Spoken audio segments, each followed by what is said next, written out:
यो भिडियो चाहिँ होइन जसले चाहिँ देश चाहिँ सिङ्गापुर जस्तो चाहिँ होइन अनि नियम चाहिँ नमान्ने भन्नेहरूको लागि हो होइन। जापानमा यति कडा नियम छ होइन, तर सुविधा पनि त्यत्तिकै छ है। त्यो चाहिँ एलिभेटा है, एसके एलिभेटा होइन, जो चाहिँ यहाँबाट चाहिँ होइन अपाङ्ग जसले चाहिँ भनौँ न बच्चाहरू भएकोलाई यहाँबाट जाने। अनि यो चाहिँ नर्मल एलिभेटा भयो होइन। यहाँको चाहिँ यो टिभी देख्नुहुन्छ होइन, यो चाहिँ नोटिस बोर्ड हो है। अनि यसमा चाहिँ तपाईँको चाहिँ ट्रेन केही डिले भएको छ अथवा चाहिँ केही यसमा खराबी आएको छ भने यहाँ चाहिँ देखिन्छ है तपाईँको चाहिँ के छ कस्तो छ भनेर होइन। जुन कि यो चाहिँ भनेको हाम्रो एयरपोर्टको भन्दा ठुलो छ है। यता चाहिँ यहाँ चाहिँ बस चढ्ने ठाउँ हो होइन, यसरी लेखेको छ।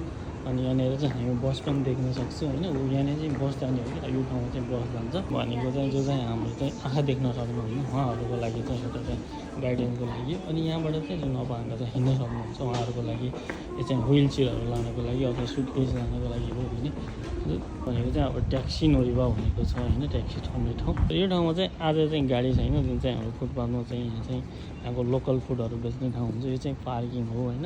अब यो चाहिँ हाम्रो ट्याक्सी नोरिबा हो होइन। अब यहाँ चाहिँ ट्याक्सी भयो होइन, यहाँ चाहिँ ट्याक्सी आएर चाहिँ रोक्न मिल्छ अनि एउटा मान्छे पिकअप गर्न मिल्छ। अनि चाहिँ साइकलको लागि चाहिँ यहाँ छ है।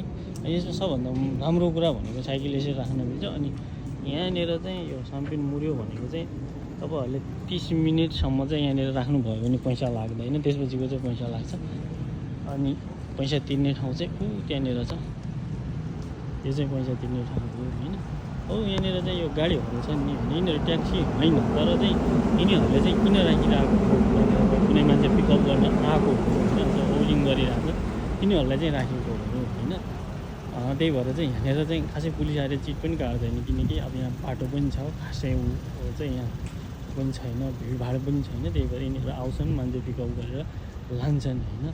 अब त्यही भएर अब होइन अहिलेको चाहिँ यो जुन सरकारले चाहिँ नियम लगाएको छ होइन, नियम चाहिँ नमान्ने अनि बाटो के अरे अनि देश चाहिँ सिङ्गापुर जस्तो चाहिने भनेको छ होइन।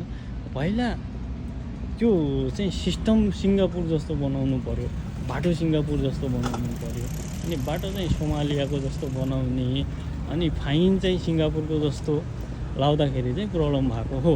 यो चाहिँ अब बुझेर बुझपचाएकाहरूको लागि चाहिँ भिडियो होइन, तर चाहिँ यो एउटा चाहिँ यसो रिफरेन्सको लागि चाहिँ बनाएको। धन्यवाद।